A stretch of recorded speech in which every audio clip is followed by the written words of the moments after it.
ঘটনাটি যার সাথে ঘটেছিল তার নাম ছিল দিলু মিয়া। এই দিলু মিয়ার পরিবার খুবই গরিব। ঘটনাটি অনেক আগের। লাবলু চাচা তার দাদা শ্বশুরের কাছ থেকে শুনেছেন এই ঘটনাটি। আর ঘটনাটি ঝিনাইদহ জেলার, এই ঘটনাটি তো শুরুতেই বলেছি যে ঝিনাইদহ জেলার। আর ঘটনা যখন ঘটে তখন এই দিলু মিয়ার বয়স ছিল 35 থেকে 37 বছরের মতো আর কি। আর সময়টা ছিল মহান মুক্তিযুদ্ধের আগের। লাবলু চাচার দাদা শ্বশুর উনি সালটি ঠিকভাবে বলতে পারেনি, তবে তিনি বলেছেন যুদ্ধের 5 থেকে 7 বছর আগে হতে পারে ঘটনাটি। উনি আনুমানিকভাবে বলেছেন। তো এবার মূল ঘটনায় আসি। এই দিলু মিয়া একজন কৃষক ছিলেন, আর পাশাপাশি বাড়িতে 2-1টা গরু পালতেন। দিলু মিয়ার বাড়ির পেছনে একটা নদী ছিল। এই নদী যেটা ভারত থেকে বাংলাদেশের সীমানায় প্রবেশ করেছে। এই নদীর পানি দিলু মিয়ার পরিবার ব্যবহার করত, নিজেরা গোসল করত, গরুকেও এই পানিতে গোসল করাতো, এবং গ্রামের অনেকেই এই নদীতে তারা নিজেদের প্রয়োজনীয় কাজ সমাপ্ত করত। তো ঘটনাটি ঘটেছিল রোজার ঈদের ঠিক আগের রাতে, মানে চাঁদ রাতে। দিলু মিয়ার 2টা গরু ছিল। বেশ কিছুদিন ধরে গরুটি পেলে পুষে বড় করছিলেন। তো এর মধ্যে একটি গরু বেশ মোটা তাজা ছিল।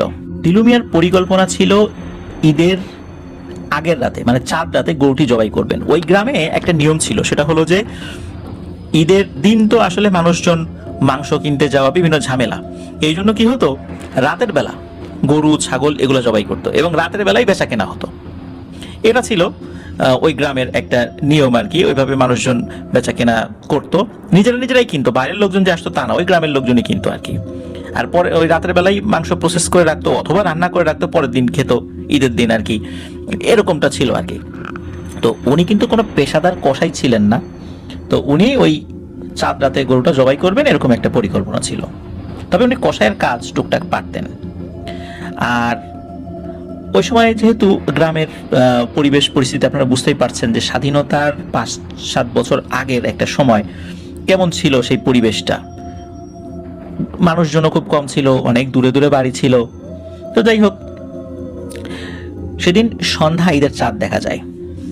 আর উনি গরু নিয়ে বাড়ি থেকে একটু দূরেই 4 রাস্তার একটা মোড় ছিল, সেখানে তিনি ওই গরুটা নিয়ে যান আর ইমাম সাহেবের জন্য অপেক্ষা করতে থাকেন। আর ইমাম সাহেব আসতে আসতে রাত প্রায় 8টা বেজে যায়, কারণ ওই গ্রামে তো আরও কিছু গরু ছাগল জবাই করতে হবে। তো উনি ওই জবাই করে ওই পর্যন্ত আসতে দেরি হয়ে যায় আর কি। কারণ ওনাকে আগে বলে রাখা ছিল। আর তখন তো মোবাইল ফোন ছিল না যে উনি কোথায় আছে সেটা জানবে এবং তাড়াতাড়ি আসতে বলবে, এই জন্য অপেক্ষা করছিল। আর ইমাম সাহেব মোটামুটি কাছাকাছি এসেছেন। ওই গরুটা ধরেছিল ওনার এক বন্ধু। দিলু মিয়া গরুটা ধরেছিল না আর কি, গরুর দড়ি ধরেছিল না। তো হঠাৎ করে কি হয়, ওই গরুটা তার বন্ধুর হাত থেকে ছুটে ওই নদীর দিকে চলে যায়। নদীর পাড় দিয়ে, নদীর যে শাখাটা মানে ভারত থেকে বাংলাদেশে এসেছে, তো ওই দিকে চলে যায়। ওই নদীর তীরে ছিল একটি পরিত্যক্ত শ্মশান, আর তার পাশেই ছিল একটি পরিত্যক্ত কুয়া, যেটা 1947 সালের দেশভাগের পর আর ব্যবহার করা হয়নি। ওই জায়গাটা খুব নির্জন, মানুষজন যায় না, ঝোপ জঙ্গল হয়ে গেছে আর কি। টোটালি ওই জায়গাটা আসলে অ্যাবান্ডন্ড, মানে পরিত্যক্ত অবস্থায় আছে আর কি। তো এরপর আবার জঙ্গল আছে, তারপরে আবার ভারত বাংলাদেশের বর্ডার রয়েছে, মাঠ রয়েছে, এর অনেক পরে ভারতের গ্রাম রয়েছে। তখন তো এরকম মানে বর্ডারে ফেন্সিং করা ছিল না, মানে কাঁটাতারের বেড়া ছিল না, মানুষ পায়ে হেঁটে চলে যেতে পারতো। মানে ওই দিলু মিয়ার গরু যেই দিকে গেছে সেই দিকের আর একটা গ্রামের দূরত্ব অনেক বেশি ছিল।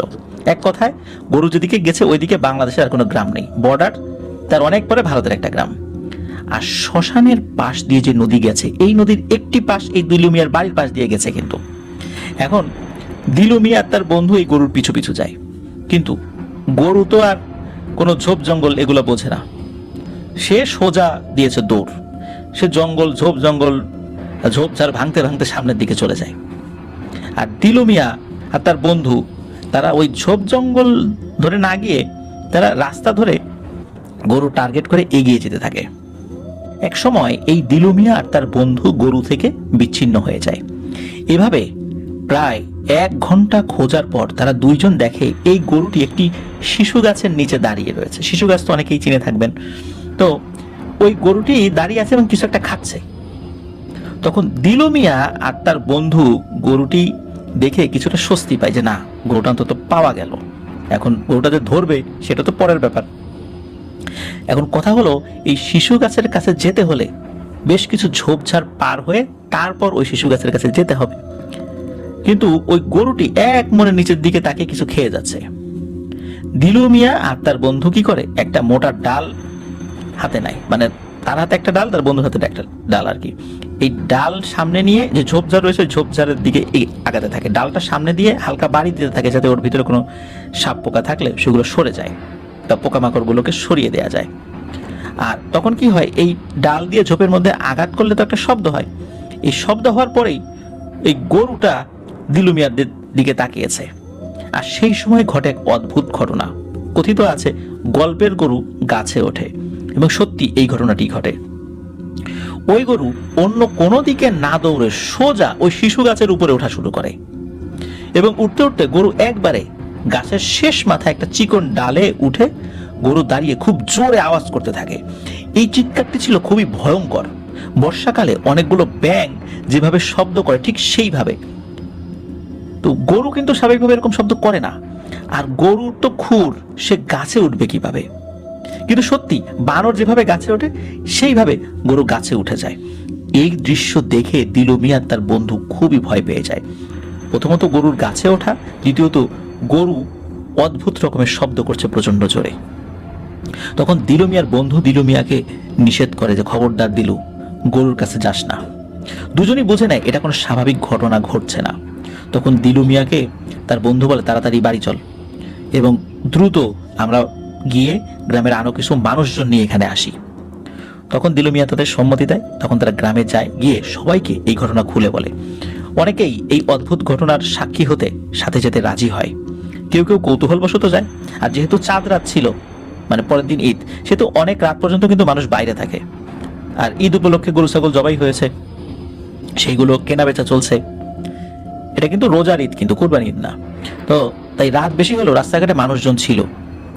তো ওই সময় 25 থেকে 30 জন লোক এই দিলু মিয়া তার বন্ধুর সাথে নিয়ে রওনা দেন।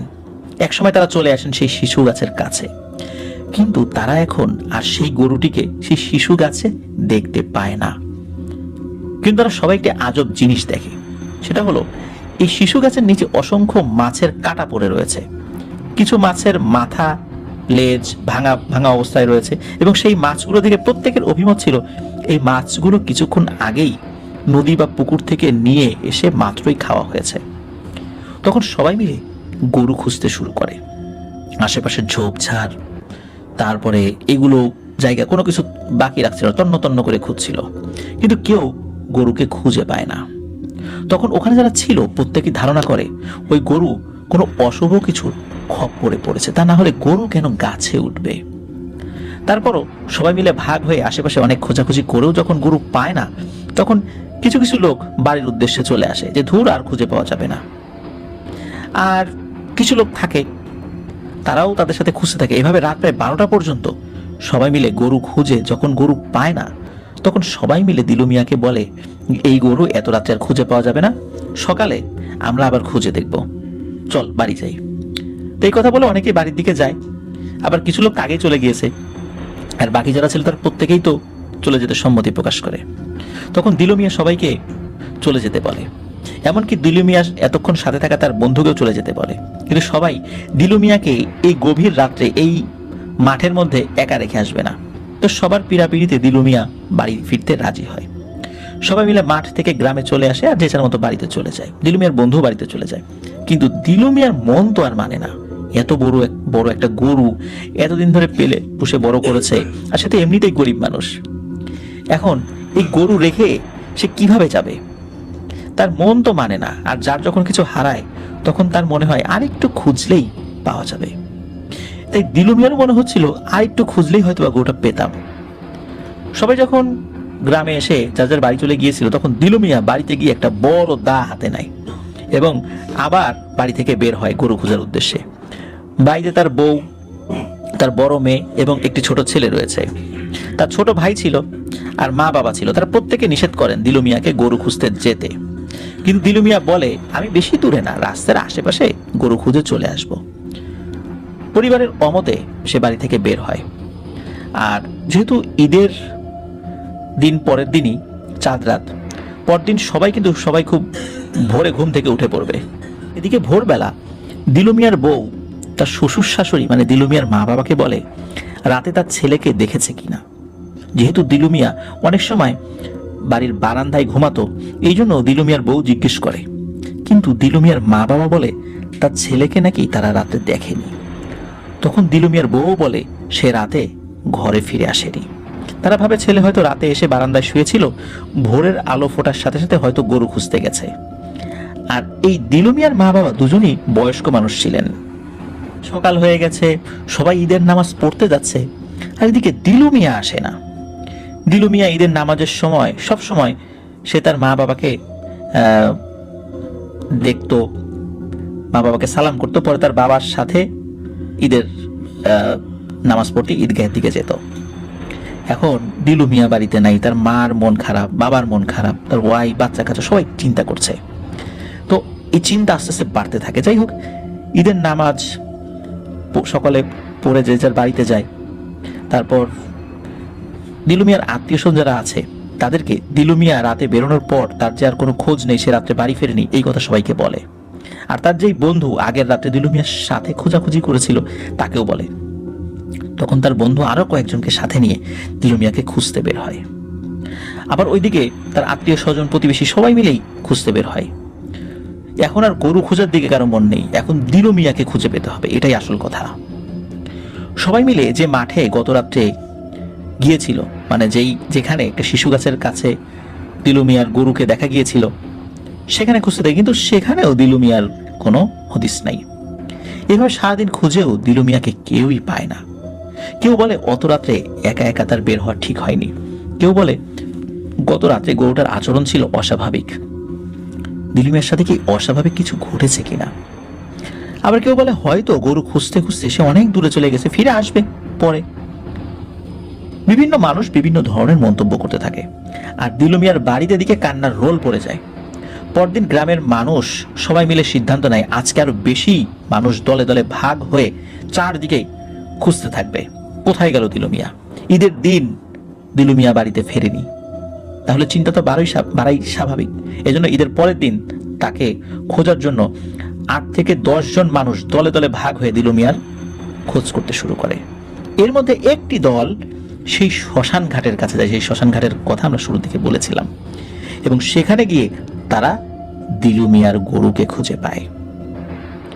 গরুটা ছিন্ন ভিন্ন অবস্থায় ছিল, গরুর মাথা পা সব আলাদা, এবং দিলু মিয়ার সাথে নিয়ে যাওয়া যে দাটা নিয়ে সে বের হয়েছিল সেই দা পড়ে থাকতে দেখে, এবং অনেকগুলো কুকুরের মতো প্রাণীর পায়ের ছাপ, আর হাতির পায়ের থেকেও মানে পায়ের ছাপের থেকেও বিশাল কোনো একটা ছাপ, মনে হচ্ছে হাতির পা যত বড় এর থেকেও বড় কোনো পা যদি থাকে সেই পায়ের ছাপ সেখানে দেখতে পায়। কিন্তু দিলু মিয়ার কোনো হদিস পাওয়া যায় না, শুধু তার সেই দাটি পড়ে থাকতে দেখে সবাই। আশেপাশে তন্ন তন্ন করে খোঁজা হয়, কিন্তু দিলু মিয়াকে আর কোথাও পাওয়া যায় না। তখন সবাই বুঝতে পারে দিলু মিয়ার সাথে খারাপ কিছু ঘটেছে, আর তারা বাড়িতে ফেরত আসে সেই দাটা নিয়ে, এবং সবাইকে বলে যে গরুর ছিন্ন ভিন্ন দেহের কথা আর সাথে থাকা যে দা পেয়েছে, আর তারা যা যা দেখেছে সবকিছু পরিবারের সদস্যদেরকে খুলে বলে। এভাবে আরো 3-4 দিন সবাই মিলে আশেপাশে দিলু মিয়াকে খুঁজতে থাকে, কিন্তু দিলু মিয়াকে আর কোথাও পাওয়া যায় না। সবাই ধরে নেয় দিলু মিয়ার সাথে সত্যি খারাপ কিছু হয়েছে এবং দিলু মিয়া আর বেঁচে নেই। পরিবারের শোকের ছায়া নেমে আসে। তার বৃদ্ধ বাবা দিলু মিয়ার জন্য অনবরত কাঁদতে থাকে, তার মা কাঁদতে থাকে, তার সন্তান তার স্ত্রী কাঁদতে থাকে। ছেলের চিন্তা করতে করতে বাবা অসুস্থ হয়ে পড়ে। এভাবে পার হয়ে যায় প্রায় 2.5 বছর। মানুষ দিলু মিয়াকে ভুলতেই বসেছিল। একদিন সকালে দিলু মিয়ার বাবা অসুস্থ ছিল যেহেতু, আর বার্ধক্যজনিত কারণে তিনি মারা যান। গ্রামের সবাই দিলু মিয়ার বাড়িতে ভিড় করে, চারদিক থেকে আত্মীয় স্বজন যারা ছিল সবাই আসতে থাকে। এর মধ্যে ঘটে এক অদ্ভুত ঘটনা। দিলু মিয়ার বাড়ির পাশে যেই নদীটি ছিল, হঠাৎ করে সেই নদীর পানি মনে হচ্ছে একটা বিশেষ জায়গায় ঘূর্ণিপাক খাচ্ছে, এবং ঘূর্ণিপাক খাওয়ার ওই জায়গাটা দিলু মিয়ার ঠিক বাড়ির কাছে, কারণ দিলু মিয়ার বাড়ি থেকে ওই নদীর শাখাটা খুব বেশি দূরে ছিল না, একদম কাছাকাছি ছিল। তো ঘূর্ণিপাক হওয়ার একটা পর্যায়ে ঘূর্ণিপাক থেমে যায় এবং নিচ থেকে হঠাৎ করে বুদবুদ উঠতে থাকে। অনেক সময় কোনো হাঁড়ি বা পাতিলে গরম পানি যখন ফুটতে থাকে তখন যেরকমটা হয় সেভাবে মনে হচ্ছে ওখানে পানি ফুটছে। একটা সময় সেই পানি ফোটাও বন্ধ হয়ে যায়, আর হঠাৎ করে একটা মাথার মতো কিছু একটা ভেসে ওঠে। এই দৃশ্য কিন্তু ওই নদীর ধারে থাকা কয়েকজন লোক দেখছিল কৌতূহল হয়ে, যে হঠাৎ করে এখানে পানির পাক কেন খাচ্ছে, আবার এরকমটা কেন হচ্ছে। এবং একটা মাথার মতো একটা ভেসে ওঠে এবং ওই জিনিসটা আস্তে আস্তে মানুষের অবয়ব ধারণ করে এবং সাঁতরে তীরে আসতে থাকে। সাঁতরে যখন তীরে আসে তখন দেখে যে মাথার চুল বড় বড়, দাড়ি গোফ বড় বড় একটা লোক। তো তাকে দেখে শুরুর দিকে কেউ চিনতে পারেনি, কিন্তু কয়েক মিনিট পর চিনতে পারে, আরে এ তো দিলু, এখান থেকে কিভাবে আসলো। আর এই যে লাবলু সাহেব, যিনি ইমাম সাহেব, এই লাবলু চাচার দাদা শ্বশুর ওখানে ছিলেন। তার দাদা শ্বশুরের ভাষ্য মতে তার শরীরে সেই সময় যে পোশাকটা ছিল হারিয়ে যাওয়ার সময়, মানে সে ঘর থেকে পরে যেটা পরে বের হয়েছিল ওইটাই সে পরেছিল। তার পুরো শরীর ছিল ভেজা, তার চুলে জটলা বেঁধে গেছে, মানে জট পেকে গেছে, গোফদারি বলেছি এতটাই বড় হয়ে গেছে শুরুতে, মানে হঠাৎ করে দেখলে যে কেউ চিনতে ভুল করবে। তো দিলু মিয়া তার বাড়িতে ঢোকে। বাড়িতে ঢোকার সাথে সাথে স্বাভাবিকভাবেই তার পরিবার কান্নায় ভেঙে পড়ে, কিন্তু দিলু মিয়া একেবারেই নির্বিকার। সে বাড়িতে ঢুকে বাড়ির উঠোনে একটি কুলবরই গাছ ছিল, সেই গাছের গোড়ায় হেলান দিয়ে বসে পড়ে। পরিবারের সদস্য, গ্রামের লোকজন বিভিন্ন ধরনের প্রশ্ন দিলু মিয়াকে করতে থাকে। শুধু একটি প্রশ্নে বেশি বেশি করে করতে থাকে, এতদিন দিলু মিয়া কোথায় ছিল, কোথা থেকে এলো। কিন্তু দিলু মিয়া কোনো প্রশ্নের উত্তর দিতে পারে না, শুধু ফ্যাল ফ্যাল চোখে তাকিয়ে থাকে এবং দিলু মিয়ার চোখ থেকে অঝোর ধারায় পানি পড়ছে। কেউ কেউ দিলু মিয়াকে বলছে যে তোমার বাবা তো মারা গেছে, আর অনেকদিন পরে তুমি বাড়িতে ফিরেছো, এই জন্যই হয়তো বা কাঁদছো, কিন্তু কথা তো বলবা, কথা বলো। কিন্তু দিলু মিয়া কোনো কথা বলে না। দিলু মিয়ার বাবার লাশ গোসল করানো হয়, যখন জানাজা পড়ানো হয়, জানাজায় দিলু মিয়া শরিক হয়। ওই কুলবরই গাছ থেকে উঠে গিয়ে জানাজা শরিক হয়। জানাজা করানোর পর দাফন করার সময় দিলু মিয়া ওই কবরের পাশে দাঁড়িয়েছিল, কবর খোঁড়া হয়েছিল সেখানে দাঁড়িয়েছিল, কিন্তু কারোর সাথে কোনো কথা বলেনি। যখন দাফন করা শেষ হয় তখন দিলু মিয়া আবার হেঁটে হেঁটে বাড়িতে ফিরে ওই কুলবরই গাছের গোড়ায় বসে পড়ে। এদিকে আসরের নামাজের পর দিলু মিয়া হঠাৎ করে ওই কুলবরইয়ের গাছের গোড়া থেকে উঠে দাঁড়ায়। উঠে দাঁড়িয়ে সে তার মেয়ের কাছে যায়, ছেলের কাছে যায়, মেয়ে এবং ছেলের মাথায় হাত বোলায় এবং মায়ের কাছে কিছুক্ষণ বসে থাকে। সবাই তাকে খাবার দিয়েছিল, কিন্তু সে কিন্তু কোনো খাবারই খায়নি, সে হাত দিয়ে প্লেট দূরে সরিয়ে দিয়েছিল। মাগরিবের আজানের ঠিক আগে হঠাৎ করে কি হয়, চারদিকে প্রচন্ড জোরে কুকুর ডাকতে থাকে এবং কুকুরগুলো ডাকতে ডাকতে দিলু মিয়ার বাড়ির কাছে চলে আসে। আর দিলু মিয়ার বাড়ির আশেপাশেও যে কুকুরগুলো ছিল সেগুলো এসে ওই কুকুরগুলোর সাথে যোগ দেয়। আর ওই কুকুরগুলা দিলু মিয়ার বাড়িতে ঢুকে দিলু মিয়াকে ঘিরে ফেলে এবং তার দিকে তাকিয়ে ঘেউ ঘেউ শব্দ করতে থাকে। দিলু মিয়া কি করে, উঠে দাঁড়ায়। কুকুরের দিকে তার কোনো ভ্রুক্ষেপ নেই, পরিবারের প্রত্যেকটি সদস্যর দিকে সে খুব ভালো করে তাকায়। তখন তার চোখ দিয়ে অঝোর ধারায় পানি পড়ছিল। তার স্ত্রী, তার মেয়ে, তার ছোট ছেলে, তার মা সকলকে দেখে।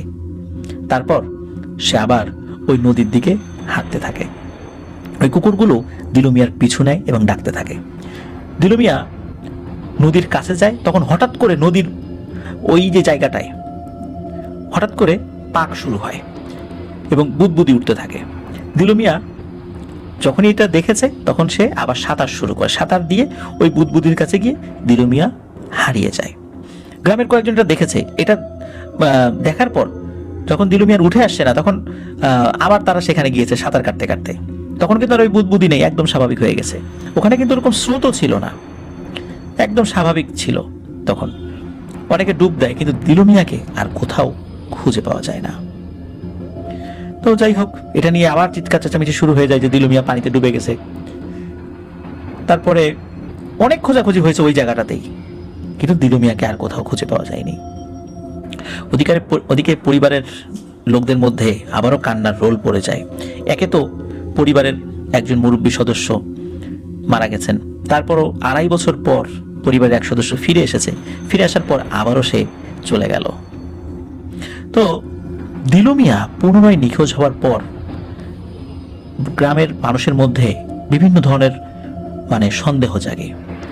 কারণ দিলু মিয়া মারা গেছে এটা তো সবাই ধারণাই করে নিয়েছিল। এখন কথা হচ্ছে, দিলু মিয়া যেহেতু এইভাবে রহস্যজনকভাবে এসেছে আবার রহস্যজনকভাবে চলে গেল, তখন সকলে বিশ্বাস করে যে দিলু মিয়ার সাথে সত্যি অস্বাভাবিক কিছু হয়েছে এবং যেভাবেই হোক দিলু মিয়াকে ফিরিয়ে আনতে হবে এবং এটা সম্ভব। ওই গ্রামে অনেকেই টুকটাক কবিরাজি করত। দিলু মিয়ার পরিবার সব কবিরাজের সাথে যোগাযোগ করে, কিন্তু কোনো কবিরাজ দিলু মিয়ার বিষয়ে কোনো সমাধান দিতে রাজি হয় না। শুধু একটা কথাই বলে, দিলু মিয়ার সাথে যা ঘটেছে সেটা খুবই ভয়াবহ।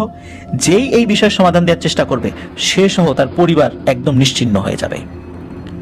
পরে তারা স্থানীয় এক মসজিদের ইমাম সাহেবের সাথে কথা বলেন। ইমাম সাহেব একদিন সময় নেন, তিনি বিষয়টা দেখবেন বলে আশ্বস্ত করেন। পরের দিন যখন দিলু মিয়ার পরিবার ওই ইমাম সাহেবের সাথে দেখা করেন, তখন ইমাম সাহেব বলেন দিলু মিয়াকে নিয়ে কোনো তথ্য তার অধীনে থাকা জিনেরা দিতে চায়নি। জিনেদেরকে অনেকবার বলার পরেও দিলু মিয়া সম্পর্কে কোনো তথ্য বলতে তার অপারগতা প্রকাশ করছে এবং ওই জিনেরা নাকি দুহাত করজোরে সেই ইমাম সাহেবকে বলেছে যে দোহাই লাগে, দিলু মিয়ার সম্পর্কে কোনো প্রশ্ন আমাদেরকে জিজ্ঞেস করবেন না এবং দিলু মিয়ার বিষয়ে কোনো তথ্য আমরা দিতে পারবো না। যদি বিন্দু মাত্র চেষ্টা করি তার বিষয়ে তথ্য অনুসন্ধান করার, তাহলে আমরা আর বেঁচে থাকতে পারবো না। আমরা আমৃত্যু কারাগারে কাটাতে হবে এমনও হতে পারে, অথবা আমাদের মৃত্যুদণ্ড দিতে পারে। সুতরাং এই প্রশ্ন আমাদেরকে করবেন না। তখন হুজুর বুঝে যান দিলু মিয়ার সমস্যার সমাধান করা এটা কোনো জিনেদের পক্ষে সম্ভব নয়। এই সমস্যার সমাধান কোনো মানুষের পক্ষেই করা সম্ভব, কোনো জিন এটা কোনো সমাধান দিতে পারবে না।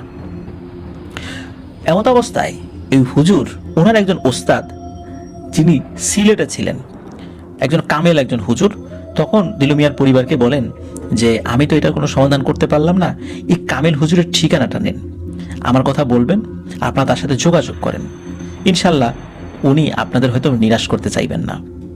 কারণ তিনি অনেক বড় বুজুর্গ একজন ব্যক্তি, আল্লাহ তাআলা ওনাকে অনেক ভালোবাসেন, উনি হয়তোবা যদি আল্লাহর কাছে দোয়া করেন এই সমস্যার সমাধান হতে পারেন। সবাই রাজি হয় সেই কামেল হুজুরের সাথে দেখা করার জন্য। দিলু মিয়ার পরিবার থেকে দিলু মিয়ার ভাই, তারপর তার যে বন্ধু ওই যে ঈদের রাত্রে গরু খুঁজেছিল তার সাথে, যার হাত থেকে মূলত গরুটা ছুটে গিয়েছিল, এবং দিলু মিয়ার মা, এই কয়জন মিলে সেই কামেল হুজুরের সাথে দেখা করার জন্য সিলেটে গিয়েছিল। দিলু মিয়ার মাকে সাথে নেওয়ার উদ্দেশ্য ছিল দিলু মিয়ার মায়ের দিকে তাকিয়েও যদি হুজুর এই কাজটি করতে রাজি হন। তারা সিলেট যান এবং খুব সহজেই এই কামেল হুজুরের কাছে পৌঁছে যান, কারণ ওই হুজুরকে মোটামুটি সবাই চিনতেন। আর তাদের হুজুরের মাদ্রাসায় পৌঁছাতে বেশ সময় লেগে যায়, কারণ ওই সময়ে ওই ঝিনাইদহ থেকে সিলেট যাওয়ার যে দূরত্বটা এটা তো অনেক ছিল, কয়েকদিন লেগেছিল পৌঁছাতে, কারণ তখন তো রাস্তাঘাট তো ভালো ছিল না। ঢাকায় আসতে হবে, ঢাকা থেকে আবার সিলেট যেতে হবে, পথটাও তো অনেক বেশি, তাই না? তো যাই হোক, দিলু মিয়ার পরিবার সেই কামেল হুজুরের কাছে যান, গিয়ে সালাম দেন এবং হুজুরকে দিলু মিয়ার সাথে ঘটে যাওয়া সম্পূর্ণ যেই ব্যাপারটা যতটুকু তারা জানতেন সেইটুকু বলেছেন। আর এই দিলু মিয়ার মা দিলু মিয়ার ঘটনা বলার সময় অনেক কান্না করছিল, তার ছেলের বউ, তার ছেলে মেয়েকে নিয়ে কতটা অসহায় জীবনযাপন করছে সবকিছু হুজুরকে বলেন। হুজুর সব ঘটনা শুনে এবং তারা যে অনেক দূর থেকে এসেছেন এই বিষয়টি হুজুরকে খুব ব্যথিত করে, এত দূর থেকে আসছেন আপনারা। তো একটা জিনিস বলে রাখা ভালো, তারা হুজুরের সাথে সাক্ষাৎ করেছে দুপুরের জোহরের নামাজের পর। হুজুর সবকিছু শুনে একটা দিন সময় নেন এবং বলেন আমি আপনাদের সাথে আগামীকাল সকালে এই বিষয় নিয়ে ইনশাল্লাহ কথা বলবো, আর আপনারা আমার মেহমান, আপনাদের থাকা খাওয়ার সকল বন্দোবস্ত আমি করে দিচ্ছি। তো ওনাদের থাকা খাওয়ার সকল বন্দোবস্ত হুজুর নিজ দায়িত্বে করে দেন। পরদিন সকালবেলা হুজুর লোক দিয়ে দিলু মিয়ার পরিবারকে ডেকে পাঠান, যেখানে তাদেরকে রাখা হয়েছিল সেখান থেকে ডেকে পাঠান তার কাছে। দিলু মিয়ার পরিবারের যারা গিয়েছিল সবাই সেখানে আসে। তখন হুজুর দিলু মিয়ার মাকে বলে দিলু মিয়ার যে মেয়ে আছে তার বয়স কত? তখন দিলু মিয়ার মা বলে দিলু মিয়ার 2 সন্তানের মধ্যে তার মেয়ে বড় সন্তান, তার বয়স 13 বছরের মতো হবে। তখন হুজুর বলেন আপনার এই নাতনিকে খুব দ্রুত বিয়ে দিয়ে দেবেন, খুব অল্প সময়ের মধ্যে, আর পুরো গ্রামের মানুষকে দাওয়াত দিবেন, বিশেষ করে প্রত্যেকটা বাড়ি থেকে একজন করে, আর যত দ্রুত সম্ভব এটা দিতে হবে। সম্ভব হলে এই সপ্তাহের পরের সপ্তাহে যে শুক্রবার আসে শুক্রবারটা বিয়ের দিন নির্ধারণ করেন এবং এই সময়ের মধ্যেই আপনাদেরকে কোনো পাত্র খুঁজে বের করতে হবে। ওই সময় তো অল্প বয়সে মেয়েদের বিয়ে হয়ে যেত, 13 বছর বয়স, কিন্তু ওই সময়ের প্রেক্ষাপটে সেটা কিন্তু ঠিক বয়স ছিল। তো যাই হোক, তো যদি এটা করেন হুজুর বলে তাহলে আপনার ছেলের জন্য ভালো হবে। এই কামিল হুজুর দিলু মিয়ার পরিবারের যারা হুজুরের সাথে দেখা করতে গিয়েছিলেন তাদের সাথে বসে 15 দিন পর যে শুক্রবার আসবে সেই শুক্রবারের মধ্যেই মেয়ের বিয়ের সব কিছু ঠিকঠাক করার কথা বলেন এবং ওই শুক্রবার বিয়ের দিন ধার্য করতে বলেন।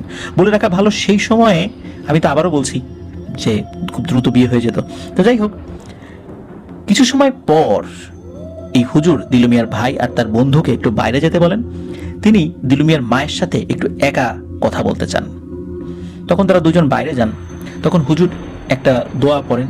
দোয়া পড়ার পরে বলেন যে এই মুহূর্তে আমার আশেপাশে কোনো জিনও নেই, কোনো বার্তাবাহক জিনও নেই যে কোনো তথ্য এখান থেকে ফ্ল্যাশ হবে। সুতরাং আপনাকে আমি কিছু কথা বলবো, এই কথাগুলো আপনার ভেতরে রাখবেন, কাউকে জানতে দিবেন না, এবং এই কাজটা আপনাকেই করতে হবে। তখন হুজুর দিলু মিয়ার মাকে একটা ছোট কাচের বোতলের মধ্যে পানি দেন এবং তিনি বলে দেন, এই মেয়ের বিয়ের দিন, মানে দিলু মিয়ার মেয়ের বিয়ের দিন তোমার ছেলে আবার আসবে এবং মেয়ের বিয়ে হওয়া পর্যন্ত ছেলে থাকবে। ঠিক মাগরিবের আজানের আগ মুহূর্তে এই ছেলে আবার পানির মধ্যে ডুব দিয়ে অদৃশ্য হয়ে যাবে। এই ছেলে যখন আসবে তখন খুব কৌশলে এই পানি তাকে খাওয়াতে হবে, আর এই পানি খাওয়ার সাথে সাথে ছেলে অজ্ঞান হয়ে যাবে, মানে দিলু মিয়া অজ্ঞান হয়ে যাবে। তারপর যখন জ্ঞান ফিরবে তখন ছেলে স্বাভাবিক হয়ে যাবে, কথা বলতে পারবে। ইনশাল্লাহ এর মধ্যেই আমরা আপনার বাসায় হাজির হব। এবং এই যে কথাটা, এই কথাটা কাউকে বলা যাবে না, তাহলে কিন্তু এই পানির গুণাগুণ নষ্ট হয়ে যাবে। আর এটাও বলে দেন সেই হুজুর যে আপনার ছেলে যে কথা বলতে পারছে না, বিষয়টা এরকম নয়, সাময়িক সময়ের জন্য আপনার ছেলের কথা বলার শক্তিটা নষ্ট করে দেওয়া হয়েছে। যদি এই পানিটা খাওয়ান তাহলে আপনার ছেলে আবার কথা বলতে পারবে এবং তার কাছ থেকে আমরা বিস্তারিত জানতে পারবো, তখন কাজ করাটা সুবিধা হবে। আর আবারও বলছি, কাউকে এই কথা শেয়ার করা যাবে না, বিশেষ করে পানির কথা। আর পরবর্তীতে ওই হুজুর দিলু মিয়ার ভাই এবং বন্ধুকে ডেকে বলে, আপনাদের সাথে ওই মেয়ের বিয়ে সম্পর্কিত যে বিষয়গুলো বলেছি কাউকে এলাকায় গিয়ে এর মূল বিষয়ে বলবেন না। তো যাই হোক, তারা আবার রওনা দেন। কয়েকদিন সময় লাগে তাদের বাড়িতে আসতে। সবাই যখন জিজ্ঞেস করে দিলু মিয়ার বিষয়ে হুজুর কি বলেছে, যারা হুজুরের সাথে দেখা করতে গিয়েছেন সবাই একই কথা বলতে থাকে যে হুজুরের সাথে দেখা হয়নি, হুজুর ভারতে গেছে, হুজুরের পরিচিত যারা আছেন তারা 1 মাস পরে যেতে বলেছেন। এর বাইরে তারা আর কিছু বলে না গ্রামের মানুষকে। এদিকে হাতে সময় কম, ওই মেয়েকে বিয়ে দেওয়ার জন্য ছেলে খোঁজা শুরু করে। এক পর্যায়ে ওই গ্রামের একটা ছেলের সাথে বিয়ে ঠিক হয়। বিয়ের দিন ধার্য করা হয় সেই শুক্রবারে, এই শুক্রবার হুজুর বলে দিয়েছেন। শুরু হয় গ্রামে প্রতি পরিবার থেকে একজন করে দাওয়াত দেওয়ার কাজ। দেখতে দেখতে শুক্রবার চলে আসে, বাড়িতে বিশাল আয়োজন চলছে। ঠিক দুপুরবেলা নদীতে, তখন অনেকেই গোসল করছে জুম্মার আগে, ওই সময় নদীর মাঝখানে ঘূর্ণিপাক শুরু হয়। আর এই ঘূর্ণিপাকের ভেতর থেকে আবার হঠাৎ করে কিছু একটা ভেসে ওঠে এবং সাঁতার কাটতে কাটতে তীরে চলে আসে। তখন সবাই দেখে, আরে এটা কেউ না, এই কয়েকদিন আগে, সপ্তাহখানেক আগে যে দিলু মিয়া আবার যে হারিয়ে গিয়েছিল, সে দিলু মিয়া আবার ফেরত এসেছে। আর দিলু মিয়ার ওই দৃশ্য দেখে সবাই ভয় পেয়ে দ্রুত নদী থেকে উঠে পড়ে। তার দিকে হইচই শুরু হয়ে যায় যে দিলু মিয়া আসছে, দিলু মিয়া আসছে। আর যেহেতু দিলু মিয়ার বাড়ি তো নদীর পাশেই ছিল, দিলু মিয়া দ্রুতই তার বাড়িতে পৌঁছে যায়। গ্রামের মধ্যে খবর উঠে যায় দিলু মিয়া আবার ফেরত এসেছে। দিলু মিয়া কি করে, সোজা বাড়িতে গিয়ে সেই কুল গাছের নিচে হেলান দিয়ে বসে পড়ে। সেই একই পোশাক, একই রকমের চুলদাড়ি। প্রথমবার দিলু মিয়া যখন এসেছিল তখন কিন্তু সবাই কৌতূহল বশত দেখতে এসেছিল, কিন্তু এইবার দিলু মিয়ার কাছেও কেউ যাচ্ছে না, ভয়ে সবাই ভয়ে দূরে সরে যাচ্ছে। দিলু মিয়ার মা, ভাই, বউ, ছেলে মেয়ে সবাই দেখা করতে আসে। তারা অনেক কথা জিজ্ঞেস করে, কিন্তু দিলু মিয়া কোনো কথারই উত্তর দিতে পারে না। ঠিক আগের মতোই নির্বিকার ভাবে তাকিয়ে আছে এবং চোখ দিয়ে অঝোর ধারায় পানি পড়ছে। এর মধ্যে মেয়ের বিয়ে হয়ে যায়, বরযাত্রী বউ নিয়ে চলে যায়। একই গ্রামের তো কাছাকাছি আর কি, যাদের দাওয়াত ছিল তারাও দাওয়াত খেয়ে চলে যায়। আসরের সময় দিলু মিয়ার মা দিলু মিয়ার কাছে আসে একটা গ্লাসে করে পানি সাথে নিয়ে। দিলু মিয়ার মা দিলু মিয়াকে বলে, বাবা আমি জানি আমরা তোমাকে কোনোভাবেই ধরে রাখতে পারবো না, আমিও আর হয়তো বেশি দিন বাঁচবো না, এরপর তোর সাথে বাপ আমার আর দেখা হয়তো জীবদ্দশে নাও হতে পারে, তো আমার শেষ একটা ইচ্ছা, আমার হাতের 1 গ্লাস পানি তুই খা। এর আগেও তো আসছিলি, কিছুই খেলি না, মেয়ের বিয়ে হলো কিছুই খেলি না, অন্তত 1 গ্লাস পানি তো খেয়ে যা। এই কথা বলে দিলু মিয়ার মা পানির গ্লাসটা এগিয়ে দেয়। দিলু মিয়া কিছুক্ষণ চুপচাপ থেকে মায়ের হাত থেকে পানির গ্লাসটা নেয় এবং অল্প সময়ের মধ্যে সে ঘুমিয়ে পড়ে, মানে অল্প সময়ের মধ্যে, অজ্ঞানও না, সে ঘুমিয়ে পড়ে বা অজ্ঞান হয়ে গেছে এরকমটা আর কি। তো সবাই তখন তাকে ধরে একটা রুমের মধ্যে নিয়ে রেখে দেয়। এর কিছু সময় পরেই সেই কামেল হুজুর চলে আসেন, আর সাথে আসেন 13 জন যুবক, যারা প্রত্যেকেই কোরআনে হাফেজ ছিলেন। তখন হুজুর দিলু মিয়া যে রুমের ভেতরে আছে সেই রুমের ভিতরে একা যান এবং ভেতর থেকে দরজা বন্ধ করে দেন। কিছু সময় পর হুজুর বের হন এবং বলেন যে দিলু মিয়াকে ঘরের বাইরে উঠোনে নিয়ে আসেন সবাই ধরাধরি করে। যাই হোক, দিলু মিয়াকে উঠোনে নিয়ে আসে সবাই। তখন হুজুর দিলু মিয়ার চারদিকে 4 কোণার একটা বৃত্ত আঁকে, মানে একটা বৃত্ত, সেই বৃত্তর আবার মানে একটা বর্গাকৃতির একটা চিহ্নের ভিতরে বৃত্ত, মানে সেটার আবার 4টা কোণা আছে। তো প্রতিটি বৃত্তে মানে প্রতিটি পাশে 4 কোণার 4 পাশে একজন করে কোরআনে হাফেজকে দাঁড় করিয়ে দেওয়া হয়। তো 4 জন তো 4 কোণায় দাঁড়িয়ে আছে, বাকি 9 জন কোরআনে হাফেজকে দিলু মিয়ার বাড়ির যেই পাশে নদী রয়েছে সেই নদীর বরাবর 9 জন হাফেজকে দাঁড় করিয়ে রাখা হয়, কিন্তু হাফেজের মুখ ছিল দিলু মিয়ার বাড়ি বরাবর আর তাদের পেছন সাইড ছিল নদী বরাবর। আর সেই কামেল হুজুর, সেইখানকার স্থানীয় এক হুজুর যিনি ছিলেন, যিনি খবর দিয়েছেন, তাকেও ডেকে আনা হয়। সেই কামেল হুজুর ছিলেন দিলু মিয়ার মাথার কাছে দাঁড়িয়ে, আর স্থানীয় যে ইমাম সাহেব তিনি ছিলেন এই দিলু মিয়ার পায়ের কাছে দাঁড়িয়ে। এরপর কি হয়, ঠিক মাগরিবের আজান দেবে এর 5 মিনিট আগে নদীতে ঘূর্ণিপাক শুরু হয়ে যায়। নদীর পানি 8 থেকে 10 ফুট নাকি উপরে উঠে যায়, মনে হচ্ছে জলোচ্ছ্বাস শুরু হয়ে গেছে। এর কিছুক্ষণ পর বিশাল ঝড় শুরু হয়, কিন্তু সবগুলো কিন্তু হচ্ছে দিলু মিয়ার বাড়ি কেন্দ্রিক, অন্য কোথাও না। ওই ঝড় বা বাতাস অন্য কোথাও নেই। এরপর নদী থেকে অনেক জোরে শব্দ হতে থাকে, অনেকটা ব্যাঙ ডাকলে যেমন শব্দ হয় ঠিক সেই রকম শব্দ। এর মধ্যেই মসজিদ থেকে মাগরিবের আজান শুরু হয়ে যায়, আর আজান শুরু হওয়ার সাথে সাথে সবকিছু একদম নিস্তব্ধ হয়ে যায়, যেন একটু আগে কিছুই ঘটেনি। তখন হুজুর বলে, আলহামদুলিল্লাহ, আপাতত কোনো সমস্যা নেই, তবে আমাদের কাজ কিন্তু এখন অনেক বাকি রয়ে গেছে। আমরা মাগরিবের নামাজ পড়ে আপনাদের বাড়িতে আসবো। দিলু মিয়ার মাকে বলেন আপনার ছেলেকে আপনি গোসল করিয়ে রুমে নিয়ে যান। এই বলে হুজুর সহ তার টিম মসজিদে চলে আসেন। তারা মাগরিবের নামাজ পড়ে দিলু মিয়ার বাড়িতে যান। দিলু মিয়ার বাড়ির লোকজন তাদের রাতের আপ্যায়ন করেন। খাওয়া দাওয়া শেষে সবাই আবার মসজিদে ফেরত যান, সেখানে রাত্রি যাপন করেন এবং হুজুর বলে যান দিলু মিয়ার যখন জ্ঞান ফিরবে সাথে সাথে যেন তাকে ডাকা হয়। আর দিলু মিয়ার বাড়ি থেকে মসজিদ কাছেই ছিল, 2-3 মিনিটের পায়ে হাঁটা পথ আর কি। তো হুজুর চলে যান 13 জন হাফেজ সহকারে। পরদিন ভোরবেলা দিলু মিয়ার ভাই এসে বলে দিলু মিয়ার জ্ঞান ফিরেছে। তখন হুজুর স্থানীয় ইমাম সাহেব তার 13 জন হাফেজকে নিয়ে দিলু মিয়ার বাড়িতে যান। গিয়ে দেখেন দিলু মিয়াকে ঘিরে সবাই বসে রয়েছে। তখন হুজুর সবাইকে রুম থেকে দূরে সরে যেতে বলেন। শুধু স্থানীয় ইমাম আর সেই কামেল হুজুর এবং 13 জন কোরআনে হাফেজকে ভিতরে রেখে রুম বন্ধ করে দেন এবং সবাইকে আশেপাশে আসতে নিষেধ করে দেন, মানে বাইরের লোকদেরকে।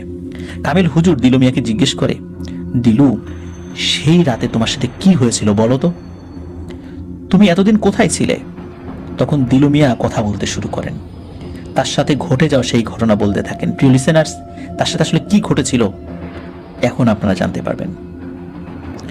লাবলু চাচার দাদা শ্বশুরের ভাষ্যমতে, যিনি পরবর্তীতে শুনেছিলেন, উনিও ওই ঘরের বাইরে দাঁড়িয়েছিলেন, ওই হুজুর তো তাদেরকে বাইরে যেতে বলেছিলেন, পরবর্তীতে আর কি শুনেছেন আর কি। তো দিলু মিয়া হুজুরদেরকে বলেন তার একটি ভুলের কারণে আজ তার এই পরিস্থিতি। সেদিন রাতে সেই গরু খুঁজতে খুঁজতে সে শ্মশান ঘাটের কাছে চলে আসে। সে দেখে তার গরু শ্মশান ঘাটের পাশে দাঁড়িয়ে রয়েছে, সেখানে একটি কুয়া রয়েছে, কুয়া থেকে কাছাকাছি আর কি। আর 5-6টি কুকুর গরুর গলায় কামড় দিয়ে ধরে আছে। দিলু মিয়া এটা দেখে এতটা রাগান্বিত হয় যে দৌড়ে গিয়ে একটা কুকুরের পায়ে তার হাতে থাকা দা দিয়ে সজোরে কোপ বসিয়ে দেয়। আর যখনই একটা কুকুরের পায়ে কোপ দিয়েছে সাথে সাথে কুকুরগুলো ভয়ঙ্কর আওয়াজ করতে থাকে এবং শ্মশান ঘাটের পাশে একটি কুয়া ছিল, সেই কুয়ার মধ্যে লাফিয়ে পড়তে থাকে। এই কুকুরগুলোর আওয়াজ ছিল অনেকটা ব্যাঙ ডাকলে যেরকম আওয়াজ হয় ঠিক তেমন। এবং যেই কুকুরের পায়ে আঘাত করেছে সেই কুকুরটা কিন্তু কুয়ার মধ্যে লাফ দেয়নি, সে মুহূর্তের মধ্যে বিশাল এক দানবের রূপ ধারণ করে, যার চোখ ছিল একটা, পুরো শরীর ছিল লোমে ভর্তি এবং এই দানবের পা থেকে রক্ত বের হচ্ছে। এই দানব তার লোমশ হাত দিয়ে দিলু মিয়ার দিকে, মানে তার হাতটা এগিয়ে দেয়। তো দিলু মিয়াকে ধরতে চাইছে, এইটা দেখে দিলু মিয়ার সাথে সাথে একটা চিৎকার দিয়ে অজ্ঞান হয়ে পড়ে যায়। দিলু মিয়ার ভাষ্য মতে যখন তার জ্ঞান ফেরে তখন সে দেখে তার চারপাশে মানুষের আকৃতির, চেহারাও মানুষের মতো অনেকগুলো এরকম মানুষ দাঁড়িয়ে আছে, কিন্তু এই মানুষগুলো স্বাভাবিক মানুষের থেকে অনেক লম্বা, এক একজন প্রায় 12-14 ফিট হবে, এতটা লম্বা। তো এদের সামনে একজন লোক চেয়ারে বসে আছে, ভদ্র সুদর্শন একজন মানুষ এবং বয়স্কও বটে। তো একজন বলে ওঠে, সর্দার, এই মানুষটি একটি লোহার দা দিয়ে আমাদের স্বজাতির এক ভাইয়ের পায়ে আঘাত করেছে এবং সেই ভাই এখন আহত অবস্থায় এক পাহাড়ে চিকিৎসা নিচ্ছে। এখন সর্দার, আপনার কাছে এই ব্যক্তির শাস্তি দাবি করছি। আমরা চাইলে তাকে শাস্তি দিতে পারতাম, কিন্তু আপনি আমাদের সর্দার, আপনি বলেছেন আপনার অনুমতি ছাড়া আমরা যেন কাউকে কোনো শাস্তি না দেই। এই জন্য আমরা আপনার কাছে নিয়ে এসেছি, এখন এর বিচার করেন। তখন দিলু মিয়া বুঝতে পারে সে আর মানুষের জগতে নাই, সে এখন জিনদের জগতে চলে আসছে। তখন সেই সর্দার দিলু মিয়াকে প্রশ্ন করে, তুমি কেন তাকে আঘাত করেছ? তখন দিলু মিয়া সব ঘটনা খুলে বলে। জিনের সর্দার সব শুনে আর এক জিনকে জিজ্ঞেস করে, আচ্ছা, এই মানুষটি যা বলছে এটা কি সত্যি? তখন সেই জিন বলে, হ্যাঁ, সে যা বলেছে তার 100% সত্যি। ঈদের রাত হওয়ার কারণে আমরা 6 জন মিলে ঘুরতে বের হই। এক পর্যায়ে গ্রামের পাশেই একটা গরু দেখতে পাই। আমরা 6 জন গরুর মধ্যে প্রবেশ করি এবং গরুকে নিয়ে আনন্দ করতে থাকি। গরু রূপেই আমরা নদীর মাছ খেতে থাকি, এই গাছ ওই গাছ ঘুরে বেড়াতে থাকি। যেহেতু চাঁদ রাত, আমাদের মনেও আনন্দ ছিল পরের দিন ঈদ। যখন বুঝি ফজরের আজান দিতে বেশি দেরি নেই, তখন আমরা গরুর ভেতর থেকে বের হয়ে আসি এবং কুকুরের রূপ নিয়ে আমরা সবাই মিলে গরুর রক্ত খেতে থাকি। কে বেশি করে গরুর গলা থেকে রক্ত খাবে এটা নিয়ে আমরা প্রতিযোগিতা করতে থাকি। মূলত গরুর মালিক যেহেতু গরুকে আর খুঁজে পাইনি, সে চলে গিয়েছিল, আমরা ধারণা করেছিলাম যে সে আর আসবে না। এই কারণেই আমরা এই কাজটি করেছি এবং আমরা রক্ত খেতে এতটাই মগ্ন ছিলাম, এই লোক কখন যে এসেছে কেউ বুঝতেই পারিনি। আর সে এসেই আচমকা কোনো ধরনের কোনো শব্দ না করে, সে যদি শব্দও করতো তাহলে আমরা হয়তো বা এখান থেকে সরে যাওয়ার সুযোগ পেতাম, সে কোনো ধরনের কোনো শব্দ না করে আমাদের এক ভাইকে আঘাত করে বসে।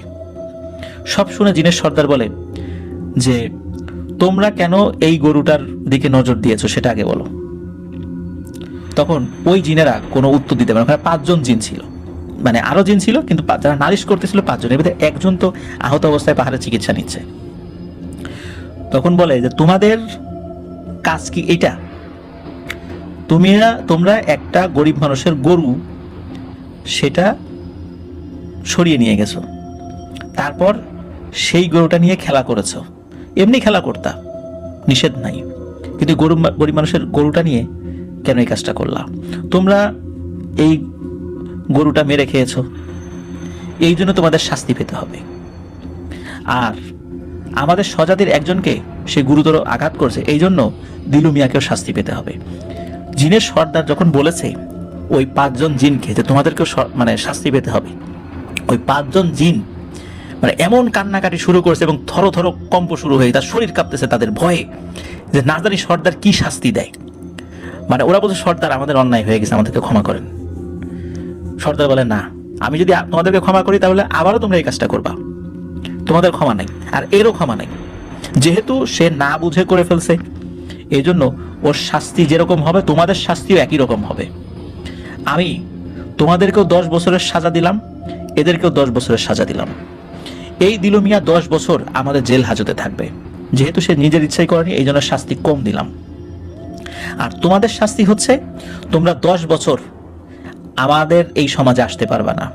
তোমরা 10 বছর এই দিলু মিয়ার বাড়ির আশেপাশে থাকবা, কখনোই তোমরা কোনো ভয়ের সুরতে ওই পরিবারের সামনে হাজির হবা না। ওই পরিবারের খোঁজ খবর নিবা এবং ওই পরিবারে কি হয় না হয় পুঙ্খানুপুঙ্খ ব্যাপারগুলো অন্য জিনদেরকে জানাবা, তারা এসে খবর দেবে। আর তোমাদেরও অপশন রয়েছে, যে সুযোগটা আমি দিলু মিয়াকে দেব তোমাদেরকেও দিব। আমি নিজেই দিলু মিয়ার সাথে কথা বলে সেই সুযোগটা দিতে চাই। তখন দিলু মিয়াকে জিনের সর্দার বলে যে, তোমার বাড়িতে কে কে আছে? বলে যে, আমার স্ত্রী আছে, এক কন্যা, একটা ছোট ছেলে আর বৃদ্ধ মা বাবা রয়েছে। আর এই শাস্তির কথা শুনে দিলু মিয়া তো কাঁদতে থাকে যে, আমার মা বাবা মারাই যাবে, আমার সন্তানদের কি হবে? তখন জিনের সর্দার বলে যে, শাস্তি তো তোমাকে আমি একা দেই নাই, আমার স্বজাতিকেও তো শাস্তি দিয়েছি। তুমি যদি 10 বছর তোমার পরিবার থেকে বাইরে থাকো, ওরাও 10 বছর তারা পরিবার থেকে বাইরে থাকবে, এটাই ওদের শাস্তি। আমি জিন হয়ে ইনসাফ করেছি, এখন বলো তোমার কিছু বলার আছে? বলে, হ্যাঁ, আমার বলার আছে। এই 10 বছরের মধ্যে আমাকে আমার পরিবারের সাথে দেখা করার সুযোগ দিতে হবে। তখন জিনের সর্দার বলে, এটা তো সম্ভব নয়। যখন সে খুব কান্নাকাটি করে বলে, আচ্ছা ঠিক আছে, আমি সুযোগ দিব, এই 10 বছরের মধ্যে তোমার মেয়ের যখন বিয়ে হবে তখন তুমি যেতে পারবা। আর এই 10 বছরের মধ্যে তোমার পিতা মাতা বা পরিবারের কোনো আত্মীয় স্বজন, মানে তোমার ফ্যামিলির মধ্যে তোমার স্ত্রী, পিতা মাতা, সন্তান, এদের যদি মৃত্যু ঘটে তাহলে শুধু শুধু তুমি দেখতে যেতে পারবা। আর কিভাবে দেখতে যাবা সেই ব্যবস্থা আমি করে দিব। তখন এই ব্যাপারগুলো যখন বলে তখন ওই জিনদেরকেও বলে যে যেই বিষয়ে ওরা ওদের পরিবারের সাথে দেখা করতে পারবে, দিলু মিয়া তার পরিবারের সাথে দেখা করতে পারবে, একই রকম ব্যাপার যদি ওই 6 জন জিনের সাথেও ঘটে তাহলে তারা তাদের পরিবারের সাথে দেখা করতে পারবে এবং তারা তাদের সমাজে ঢুকতে পারবে। না হওয়া পর্যন্ত ওই দিলু মিয়ার বাড়ির আশেপাশে তাদেরকে থাকতে হবে, এটাই তাদের শাস্তি। ওই জিনেরাও কান্নাকাটি শুরু করে যে সর্দার এরকম শাস্তি আমাদেরকে দিয়েন না, আমাদের অন্যায় হয়েছে। তখন বলে যেহেতু আমার কাছে বিচার চলে আসছে, এটা আমাকে করতেই হবে। তো জিনের সর্দার এই শাস্তিটা দিলু মিয়াকে দেন। দিলু মিয়াকে কয়েকজন লোক এসে ধরে নিয়ে যায়, একটা রুমের মধ্যে নিয়ে যায়। শুরুতে ওই রুমটা অন্ধকার, পরবর্তীতে আলোকিত হয়। ওই রুমের পাশে আর একজনকে নাকি দিলু মিয়া দেখেছে, আরেকজন মানুষকে। তো দিলু মিয়া তাকে বাংলাদেশি, মানে তার যে ভাষা, তাকে জিজ্ঞেস করে আপনার বাড়ি কোথায়, কোথা থেকে আসছেন। সে লোকটা তো আসলে ভাষা বোঝে না, সে শুধু বলছে ইন্দোনেশিয়া ইন্দোনেশিয়া। তার মানে হচ্ছে আর একটা লোককে জিনেরা ধরে নিয়েছে বা ধরে এনেছে ওই কারাগারে, তার বাড়ি ছিল ইন্দোনেশিয়াতে। তার সাথে কি ঘটনা ঘটেছে বা তার পরিবারের সাথে কি ঘটনা ঘটেছে এইটা আর কখনোই জানা যায়নি। তো যাই হোক, যে ঘটনা যেটা ঘটে সেটা হলো যে দিলু মিয়া তো এই বিষয়গুলো ডিটেলস মানে তাকে বলে। এখন কথা হলো যে তার বাবা যখন মারা যায় তখন দিলু মিয়ার কাছে এসে একজন মানুষ খবর দেয়, মানে মানুষ বলতে মানুষের সুরতে খবর দেয়, তোমার বাবা মারা গেছে, সর্দারের নির্দেশ, তুমি প্রস্তুত হও, তোমাকে যেতে হবে। আর মনে রেখো তোমার সময় কিন্তু মাগরিবের আগ পর্যন্ত, এর মধ্যে ঠিক যেভাবে তুমি যাবা সেভাবেই চলে আসবা।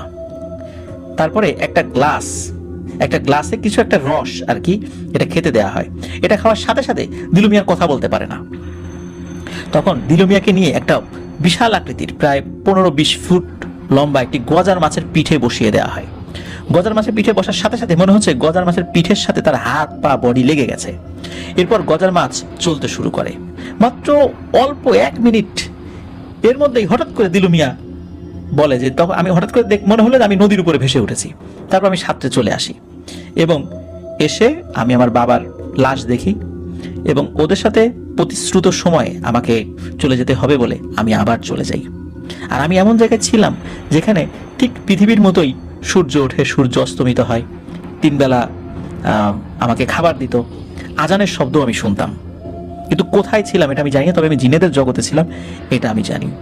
তো যাই হোক, তখন হুজুর বলে যে তোমার মেয়ের বিয়ের সময় তুমি তো আসতে পারবা, এই জন্য আমি বলেছিলাম যে কত দ্রুত তোমাকে আবার বাড়ির দিকে নিয়ে আসা যায়।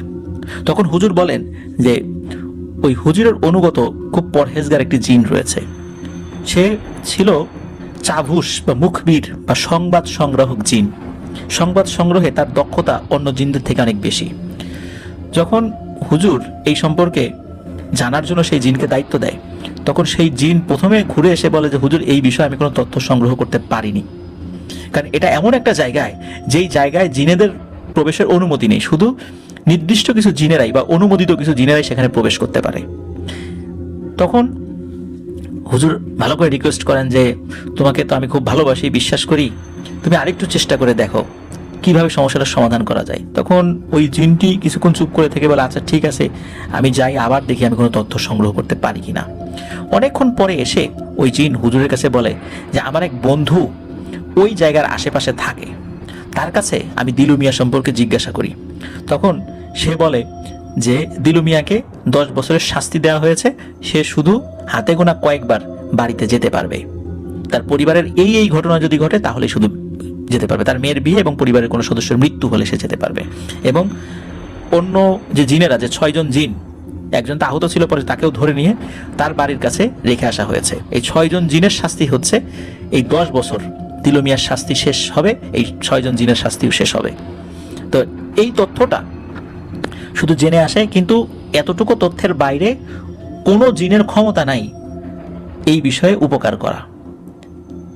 শুধু এতটুকু তথ্যই আনতে পেরেছিল, কিন্তু কোথায় রাখা হয়েছে, কোন জেলখানায় রাখা হয়েছে এই বিষয়েও ওই জিনটি কোনো তথ্য দিতে পারেনি। তো তার বন্ধু জিনের কাছ থেকে এই তথ্য নিয়ে এসে হুজুরকে জানায়। তখন হুজুর এই কারণেই বলেছিল যে মেয়ের বিয়ের দিন তো তাহলে দিলু মিয়া আসবে, আর দিলু মিয়া আসলেই তাকে খুব কৌশলে আটকে ফেলতে হবে এবং তারপরে এই সমস্যার সমাধান করতে হবে।